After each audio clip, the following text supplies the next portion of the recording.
Stacey, can you give us a sense what's going on now in Japan? Where is the disaster headed, the recovery, so forth? Well, I think we can break it down into three different areas. I mean, one, we can talk about the disaster as a whole. The other, we can talk about the nuclear sort of situation that's going on. And the third situation is about electricity and gas shortages. So first off, in terms of the disaster, I mean, the death toll keeps rising. There are search and rescue teams. There's like 15 different countries who have search and rescue teams on the ground. Access is difficult in certain parts of the Northeast and Miyagi Prefecture. But I think that people are getting help, and definitely that is happening. Apparently, there are food supplies, blankets, medical supplies in the hospitals that are required. But I think that the Japanese government is doing a very commendable job in sort of coordinating those needs. Telecom Sans Frontières is also there to work out sort of the landline issues and the communication issues as family reunification becomes more important, and also in terms of the logistics of the response. In terms of the nuclear situation, as we know, there was a second reactor that exploded today. I'm not in a particular position to actually speculate about what that situation is, but we know obviously that there were the evacuations of the people in the nearby areas, and they've been told to stay indoors for now. In terms of the electricity and gas shortages, I believe that basically they were rationing both of these things, which was a smart thing to do in terms of trying to figure out how long they might have these, and wanting to really have everything available for the response efforts. I also get reports, though, first we heard over the weekend there were about 6 million households without electricity, then it went down to like 2.5. I just read an OCHA report of sort of 1.3 million households without electricity.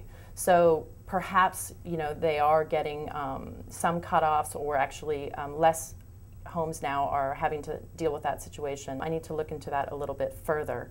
It's also important to say that a UN UNDAC team, which is kind of the disaster response team that first arrives in an emergency, is on the ground in Tokyo, and they usually help the government in coordination issues. They do initial assessments, and they also put out a flash appeal so that donor governments know exactly what is needed in terms of contributions. We've heard language like worst disaster since World War II, that it's going to take the Japanese people a lifetime to recover from this. How do you compare this disaster with recent disasters, Hurricane Katrina, the earthquake in Haiti, the earthquake in New Zealand? Well, I was asked on Friday, actually, well, how does this compare to the tsunami of 2004? And I'll take that as a first instance, and then we can talk about the others. Obviously, the economic damages are going to be much, much higher than they were in the tsunami, just because we have a highly industrialized country. To give some sort of context, Kobe earthquake of 1995 was $134 billion to build back that city. That's considered, before this disaster, to have been the most expensive disaster on record. In terms of Katrina, it was $81 billion, or 81 to 83 billion damages estimated.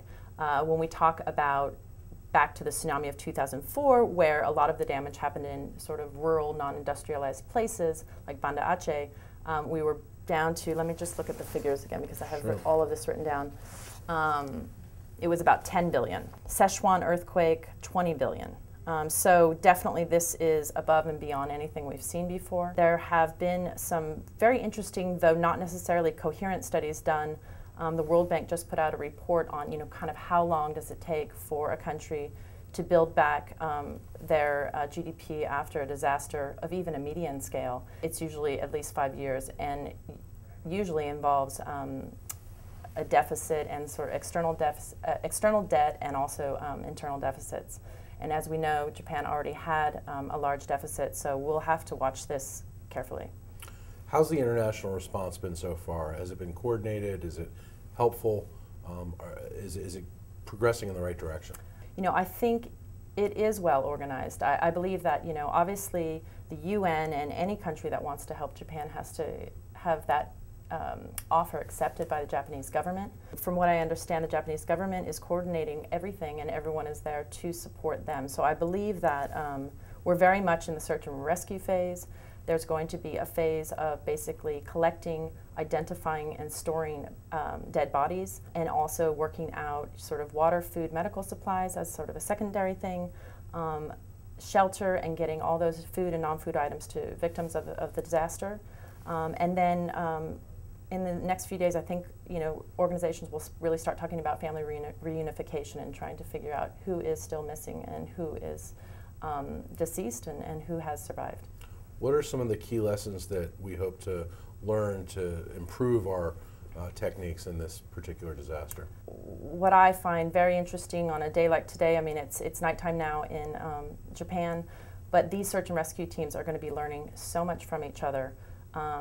This is, as all the media have said, one of the most videotaped, photographed disasters of all time.